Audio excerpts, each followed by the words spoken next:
Eu quero começar a compartilhar com vocês, então, mais uma mensagem desta série A Sombra do Cordeiro, e eu quero falar com você hoje acerca da purificação pelo sangue. E para isso, eu gostaria que você me acompanhasse a Levítico capítulo 4, versículos 32 a 35. É a parte final já do capítulo, e eu gostaria que você lesse comigo esse texto, e a partir dele nós vamos começar a refletir mais profundamente a esse respeito. Levítico 4, a partir do verso 32, está dizendo assim: Se alguém trouxer uma ovelha como oferta pelo pecado, deverá ser sem defeito. A pessoa colocará a mão sobre a cabeça do animal da oferta pelo pecado e o matará no mesmo lugar onde são mortos os animais para os holocaustos.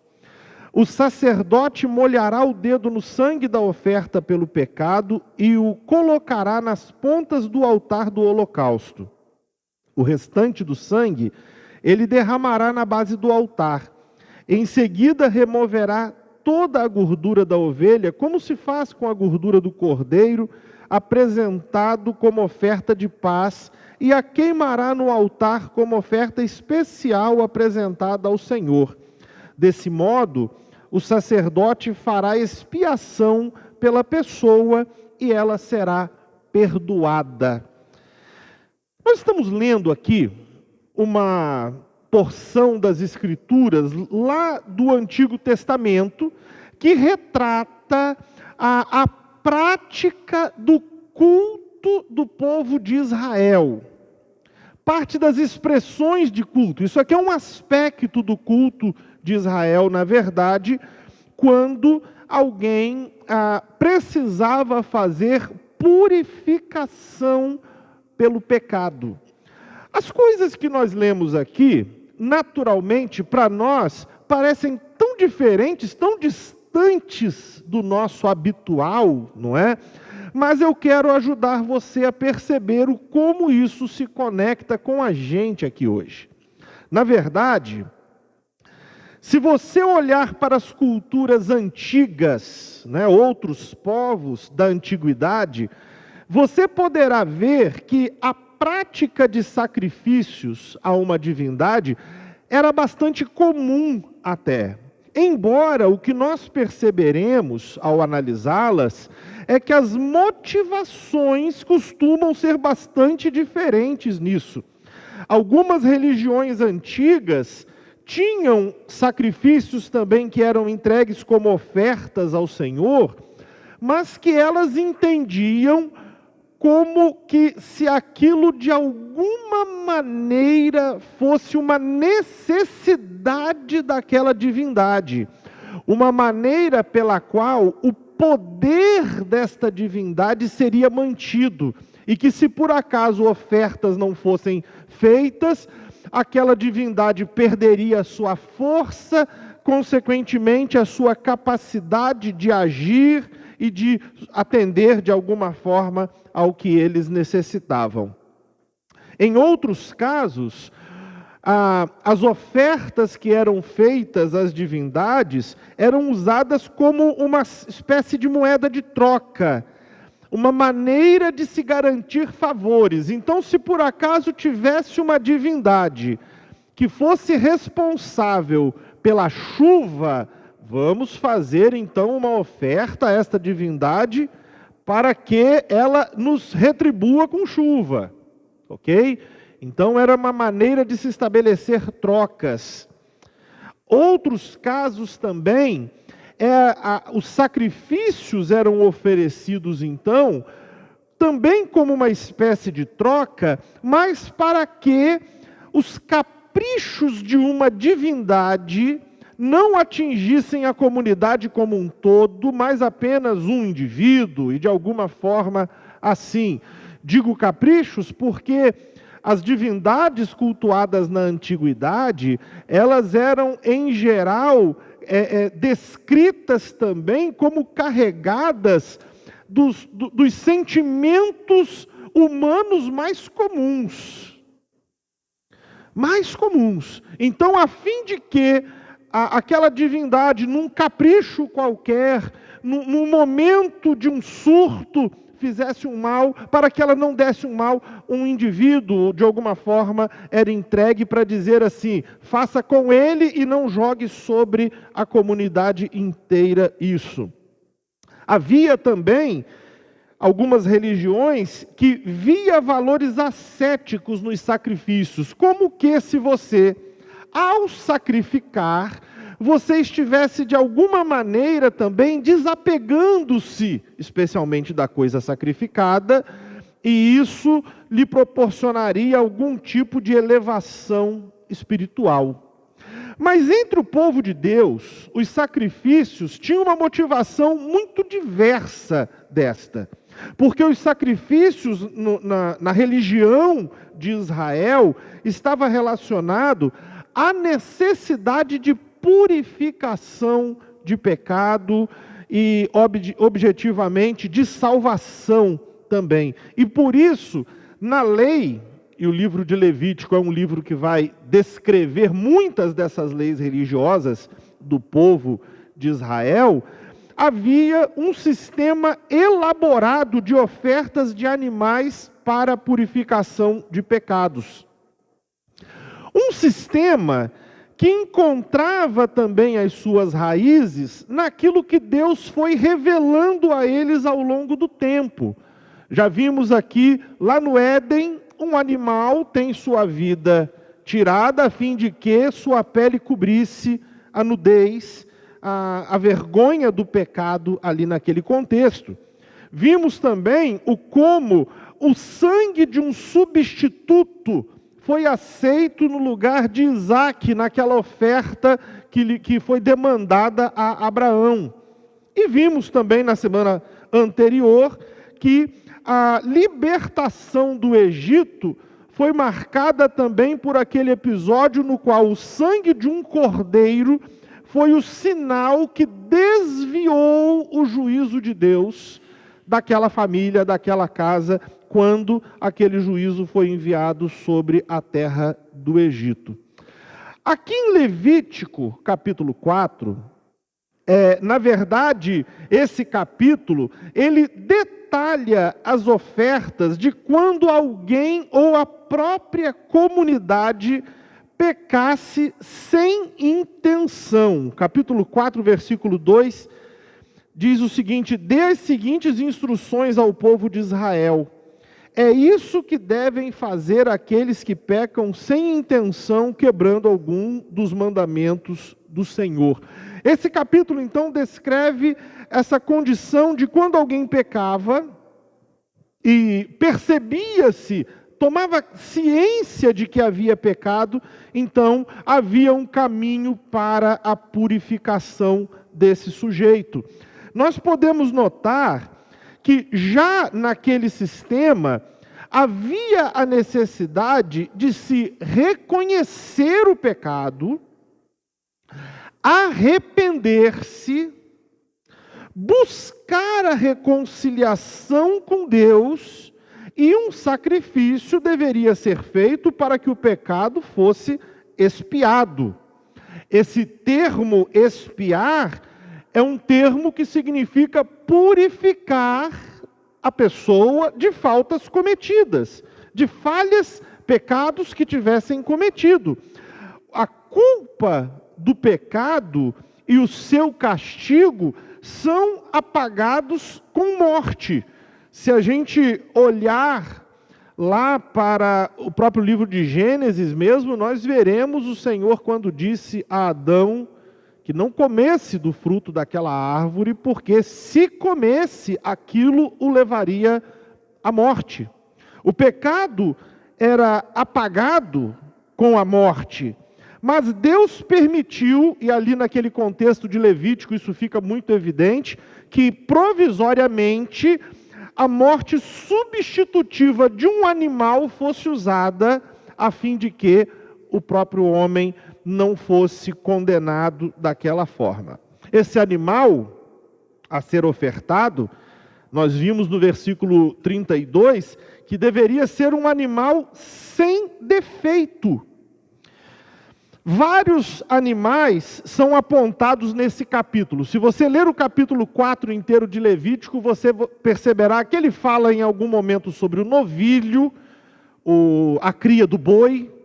Ele fala sobre o bode, a cabra, a ovelha, o carneiro, enfim. Cada um desses animais que são citados aqui, eles são colocados variando de acordo com a posição social e a capacidade financeira do pecador. Porque, eventualmente, se fosse um sacerdote que pecasse, pela sua posição social, a sua relevância, o sacrifício requerido dele era o de um novilho.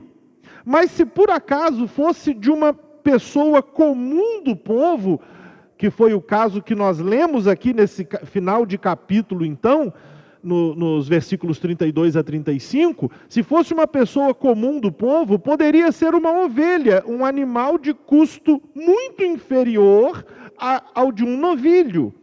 E o Antigo Testamento prescreve ainda que em algumas condições, se a pessoa fosse realmente muito desprovida, poderia ser uma pomba, uma rolinha, ou seja, havia, através dessa graça permitida por Deus de purificar-se de pecados, capacidade para que toda pessoa fosse alcançada, mas objetivamente, cada um haveria de ofertar um animal dentro da sua realidade. Então, tanto do rico quanto do pobre, não importava, exigia-se um animal que fosse sem defeito. Seja ele qual fosse, precisava ser sem defeito.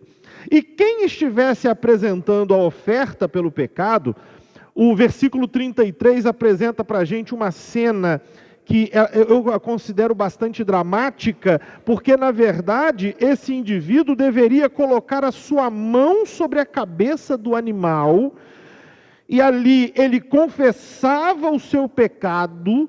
Simbolicamente, ele transferia para o animal que seria sacrificado este pecado, e ele então degolava o animal ali, seu sangue era derramado ali diante do altar.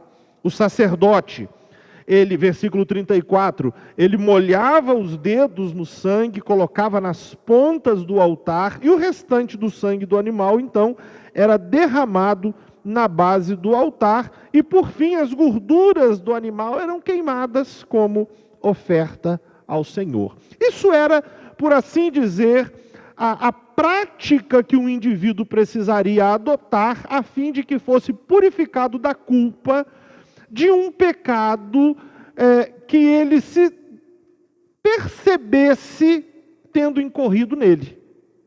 Identificavam, providenciavam um animal, levava perante o sacerdote, e assim se procedia conforme nós vimos aqui. Era assim que se fazia a expiação de pecados naquele contexto, e a pessoa era considerada então perdoada, ou seja, as consequências daquele pecado não viriam sobre a sua vida. Havia um ritual ainda mais solene, que ele é descrito em Levítico capítulo 16. Se você puder abrir a sua Bíblia comigo, eu quero destacar algumas coisas nesse texto.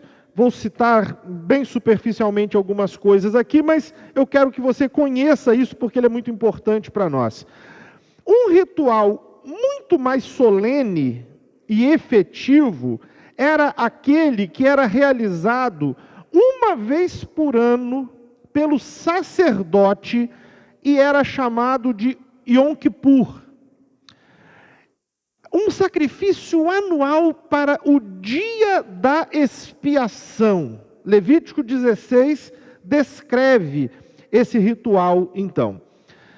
Era apenas naquela data que o sacerdote estava autorizado a entrar naquilo que é chamado de o Santíssimo Lugar. Dentro seja no tabernáculo e posteriormente no templo, havia uma área muito mais restrita, onde ficava a Arca da Aliança, que era aquele símbolo da presença de Deus entre o povo. Havia ali ainda um altar de incenso e alguns outros utensílios descritos ali, mas o sacerdote só tinha permissão de acessar esse lugar uma vez no ano, nesta data, a fim de que ele fizesse um sacrifício de purificação por toda a nação. Se você vir aí comigo, versículo de número 5, o sumo sacerdote ofereceria 2 bodes e um carneiro. Levítico 16:5 mostra isso. Como funcionaria isso? Olha o verso 9. Um dos bodes seria morto como oferta pelo pecado. O outro seria enviado para o deserto como uma representação do pecado que era levado para longe do povo, tirado dali. Esses 2 animais conjuntamente faziam parte do processo de expiação do pecado do povo de Israel. Antes de realizar esse ritual, o sumo sacerdote precisava se preparar.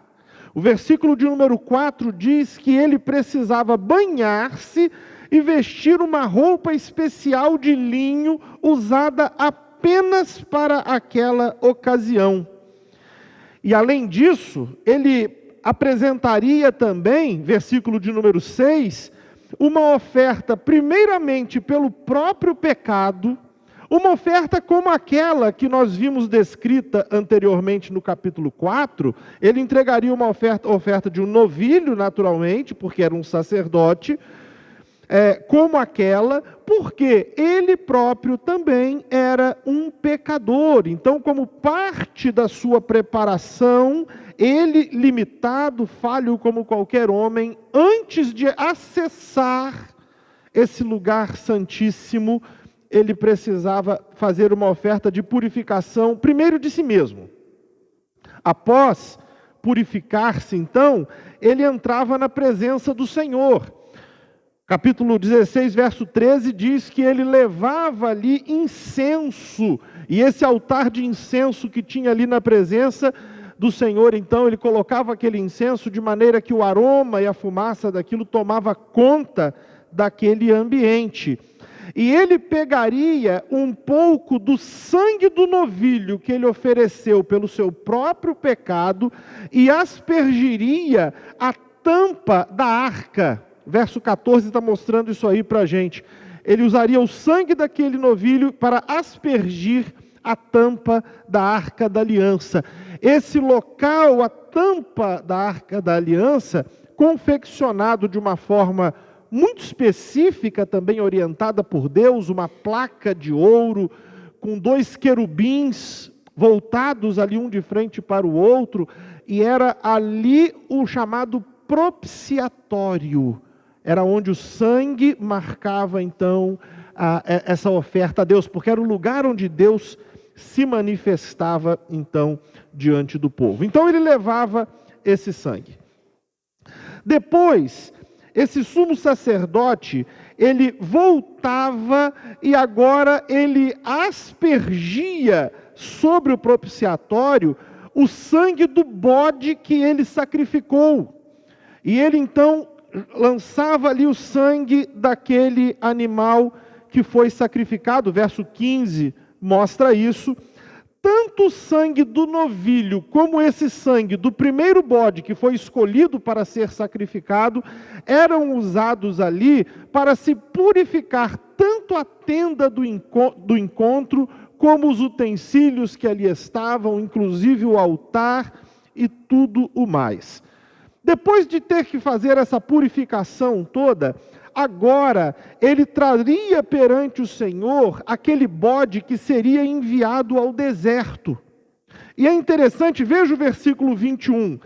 Ele colocava as mãos sobre a cabeça daquele bode e ele confessava ali a maldade do povo, transferindo os pecados simbolicamente, óbvio, né? Para o bode, que seria levado então para longe, numa representação de que aquela maldade estava sendo tirada então do meio do povo. Saindo dali então, o sumo sacerdote ofereceria agora um holocausto, tanto por si mesmo quanto pelo povo, diz o versículo de número 24, e assim ele completava aquele rito de expiação. E a carne, tanto do novilho, quanto daquele bode que foi sacrificado como oferta pelos pecados do povo, ela era levada para fora do acampamento e queimada. Versículos 27 e 28 eu quero ler junto com vocês aqui, porque ele tem uma importância muito grande para a gente isso. Versículos 27 e 28. O novilho e o bode apresentados como oferta pelo pecado, cujo sangue Arão trouxe ao lugar santíssimo para a cerimônia de expiação, serão levados para fora do acampamento. O couro, a carne e os excrementos do animal serão queimados.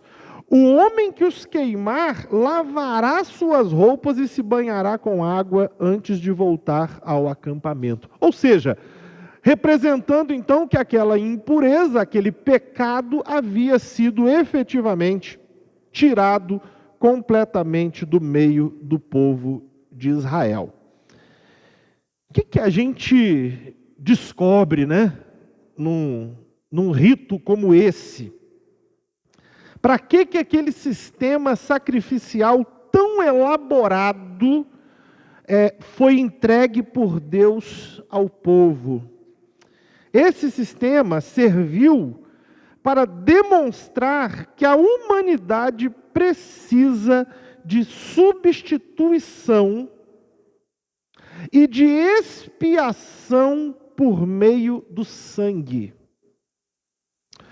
Quando foi dito a Adão, ainda lá no Éden, não coma, porque se você comer, você morrerá.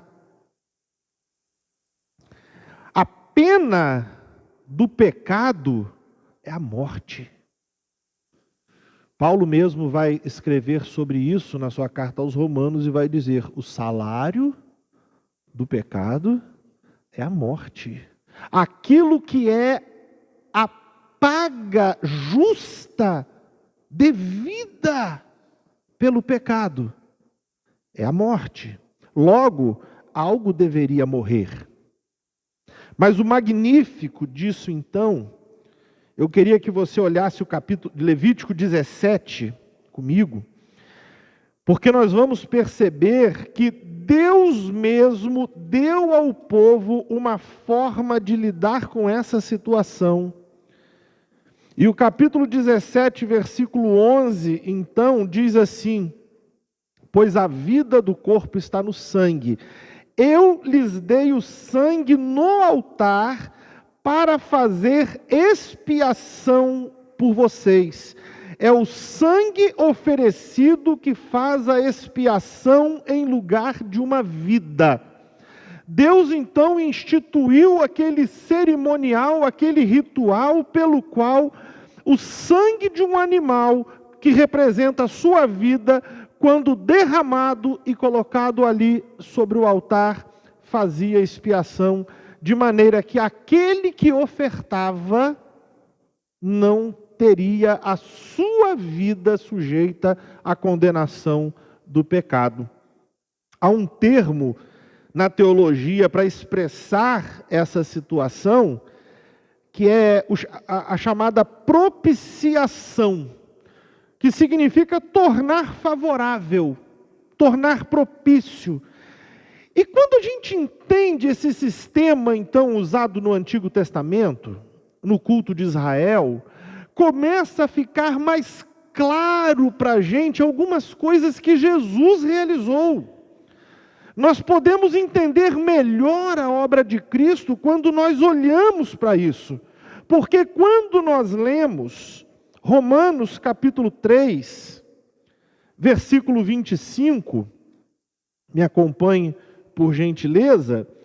Em Romanos 3, versículo 25, está dizendo assim: Deus apresentou Jesus como sacrifício pelo pecado, com o sangue que ele derramou, mostrando assim sua justiça em favor dos que creem. É até aqui que eu quero destacar nesse verso. Nós podemos entender então que aquela demanda de que o pecado fosse punido, de que o pecado recebesse o seu devido julgamento, foi na verdade cumprida por Cristo, que é enviado por Deus, então apresentado por Deus na linguagem do início desse versículo, como sacrifício pelo pecado.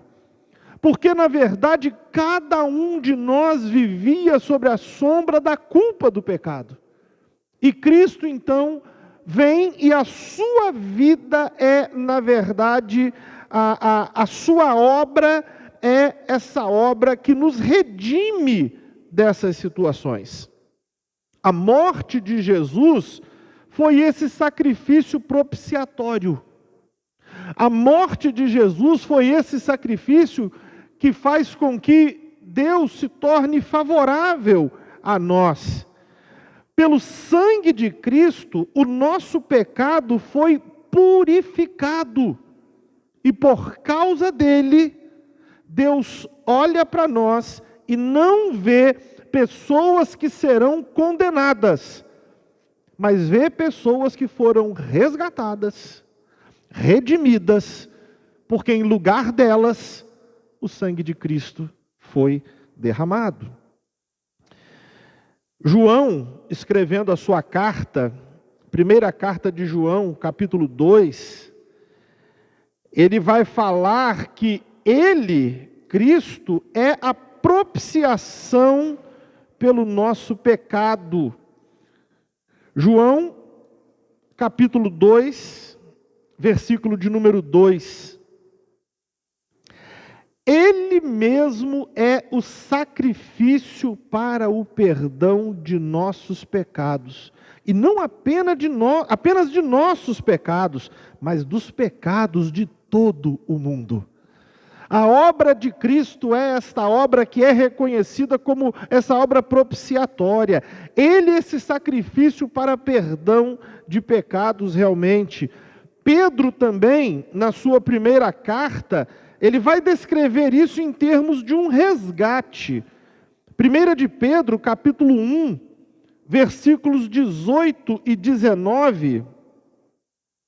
Pois vocês sabem que o resgate para salvá-los do estilo de vida vazio que herdaram de seus antepassados, não foi pago com simples ouro ou prata, que perdem seu valor, mas com o sangue precioso de Cristo, o Cordeiro de Deus, sem pecado, nem mancha. Ele foi escolhido, aí ele vai falar sobre isso antes, da criação do mundo, ou seja, no propósito eterno de Deus, Cristo foi enviado como esse sacrifício em nosso favor. Jesus Cristo foi o sacrifício perfeito, o sacrifício para o qual todos os outros sacrifícios feitos anteriormente apontavam, mas eram apenas representações. Tudo aquilo que se viveu então no cerimonial judaico era uma representação, uma sombra daquele sacrifício perfeito que foi realizado por Cristo Jesus, que tomou o nosso lugar e nos purificou de toda culpa. O que eu gostaria de destacar para nós, então, guardarmos em nosso coração e conservarmos isso vivo em nós? Eu quero destacar 3 lições aqui à luz disso com vocês. A primeira coisa que eu quero destacar como relevante nesse texto é que a purificação do pecado por meio dos sacrifícios não dispensava os indivíduos do arrependimento. Em vez disso, o arrependimento era um elemento essencial. O que era então esses sacrifícios?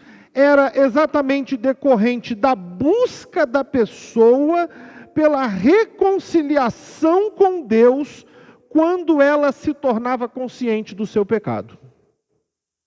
Ela entendia que tinha infringido os mandamentos do Senhor. O sacrifício era essa busca de reconciliação. Este, na verdade, era um diferencial do culto judaico em relação às outras religiões antigas, cujas motivações não incluíam restauração de relacionamento com Deus.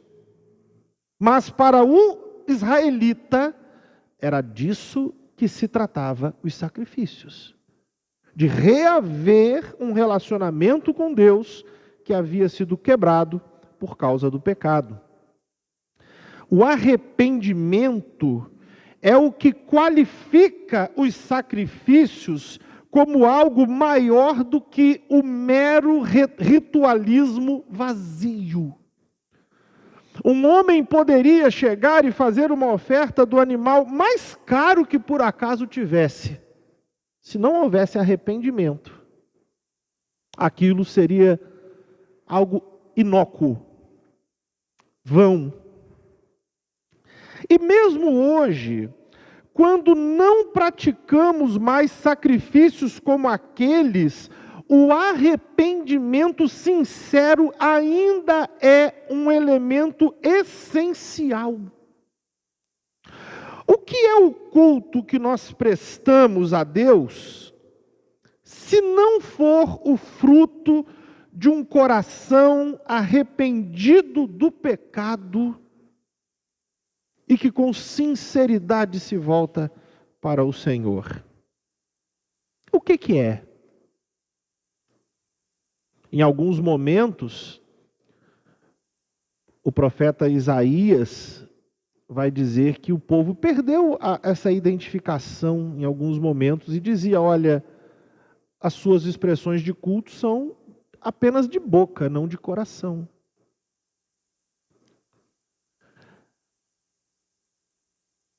Algumas vezes a Escritura vai dizer assim: podia até fechar o templo. O que é a expressão de culto, se não for proveniente de um coração sincero, consciente e arrependido de seu pecado e que se volta para Deus? O que é a ceia do Senhor, se não for vivenciada num espírito de arrependimento sincero e de nova vida? Não é nada. É mero ritualismo. É sem expressão.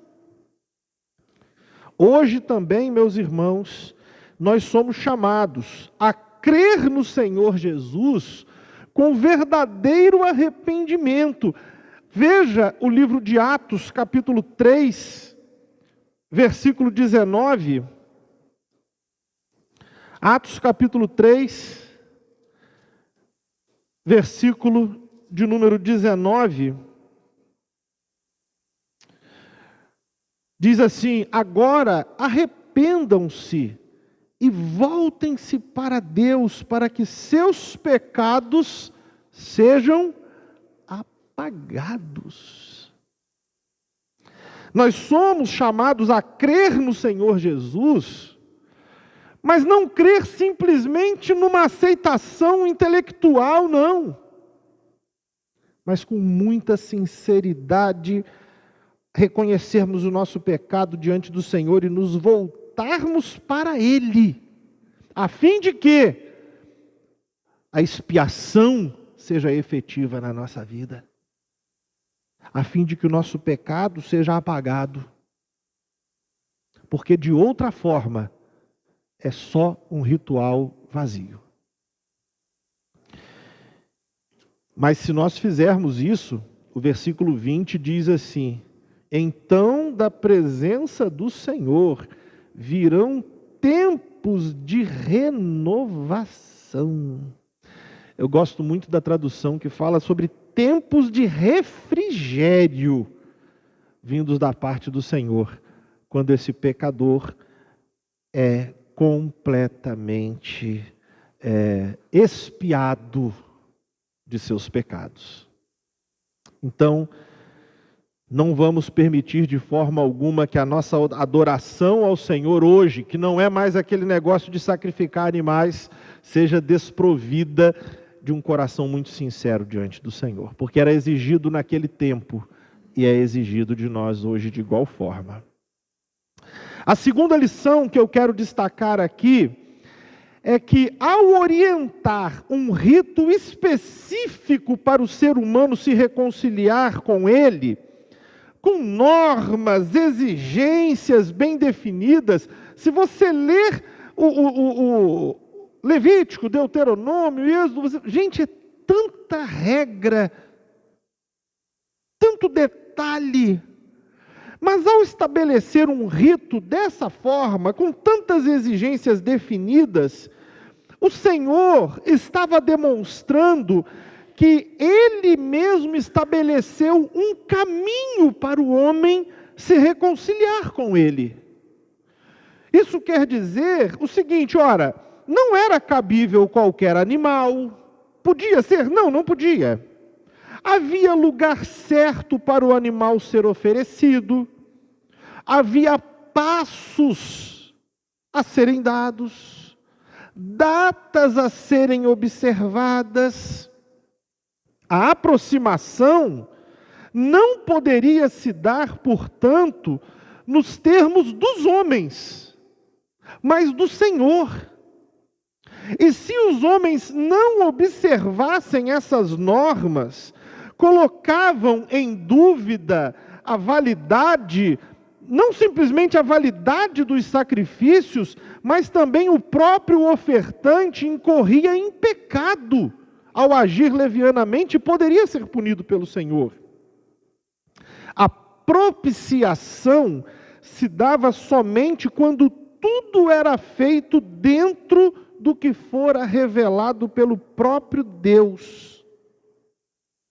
Mais uma vez, aquele caminho específico do passado era também a representação de um caminho específico que mais tarde foi revelado em Cristo Jesus. Cristo Jesus, Ele é a própria reconciliação com o Pai. Lá no Evangelho de João, capítulo 14, verso 6, ele diz: eu sou o caminho, não outro. Ninguém vem ao Pai a não ser por mim. É específico. Ele diz: eu sou a verdade. Embora muita coisa possa arvorar e requerer para si a pretensão de verdadeira, o Senhor dizendo: a verdade sou eu. E a vida também, não há outra, senão esta que eu ofereço, que eu dou. O Senhor Jesus disse ainda no mesmo Evangelho de João, capítulo 10, versículo 9, eu sou a porta pela qual as ovelhas entram e encontram pastagens, entram e são salvas. É específico. Mas, tristemente, este é um caminho que tem sido ignorado por tantos. O Evangelho de Mateus, no capítulo 7, versículos 13 e 14, o Senhor Jesus, em sua pregação, está dizendo assim: entrem pela porta estreita, a estrada que conduz à destruição é ampla, e larga é sua porta. Muitos escolhem esse caminho, mas a porta para a vida é estreita, e o caminho é difícil, e são poucos que o encontram. Esse caminho tem sido ignorado por tantos. Então atentemos para isso, que toda tentativa de reconciliação com Deus fora de Jesus Cristo é vã, é ilusória e até mesmo arrogante, porque parte da pretensão de um indivíduo que acredita poder se aproximar de Deus nos seus próprios termos. Não era assim no passado, não é assim hoje. Nós precisamos nos aproximar nos termos do Senhor, através de Cristo Jesus. E finalmente, a última e talvez mais gostosa lição que eu encontro nesse texto, quero compartilhar com os irmãos, é que a cruz foi o altar onde Jesus deu sua vida em sacrifício, e nós nos alegramos nela. A gente viu aqui sobre sacrifícios que eram realizados lá no altar.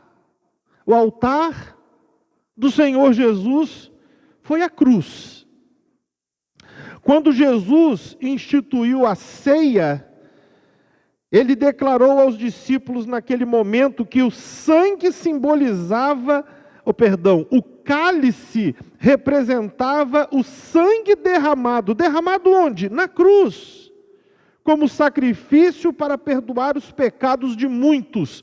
Mateus 26, 28, ele falou isso. O cálice com o vinho representava aquele sangue que foi derramado como sacrifício, algo que se faria no altar, mas naquele contexto específico foi derramado ali sobre a cruz. A carta aos Hebreus faz uma leitura muito interessante disso, para dizer que nós temos um altar diferente. Em Hebreus capítulo 13, a partir do versículo de número 10 a 12, dizem assim: temos um altar do qual os sacerdotes no tabernáculo não têm direito de comer. O sumo sacerdote traz o sangue dos animais para o lugar santo como sacrifício pelo pecado, enquanto o corpo dos animais é queimado fora do acampamento. Da mesma forma, Jesus sofreu fora das portas da cidade para santificar seu povo mediante seu próprio sangue. Isso aqui é muito interessante, porque diz respeito ao que nós lemos em Levítico. Ele está dizendo, olha, nós temos um outro altar, no verso 10. Um altar do qual os sacerdotes mesmo não participam. Que altar é esse? E aí ele se lembra da oferta do Yom Kippur, quando a carne do animal que era oferecido e levada para... aquele animal que era oferecido como sacrifício, tanto o novilho quanto o bode, eram levados para fora do acampamento e eram queimadas ali. E ele diz, Cristo foi crucificado fora das portas da cidade, como em um altar, para santificar o povo de Deus por meio do seu sangue. Então, ali na cruz, meus irmãos, Colossenses capítulo 2, versículo 14, diz que os nossos pecados foram cancelados.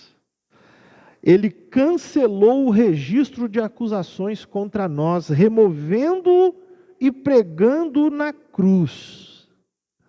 Ali na cruz, nossos pecados foram cancelados pelo Senhor. Ali na cruz, conforme Pedro vai dizer na sua primeira carta, capítulo 2, versículo 24, nós fomos agraciados com uma nova vida. Capítulo 2, verso 24 diz, Ele mesmo carregou nossos pecados em seu corpo na cruz, a fim de que morrêssemos para o pecado e vivêssemos para a justiça. Por suas feridas fomos curados. A obra de Cristo ali nos traz alegria, porque a obra que Jesus realizou na cruz marca a nossa redenção e a nossa nova vida. Bendito seja o Senhor por isso, porque o seu sangue nos purificou. Fechem seus olhos comigo, por favor, vamos orar.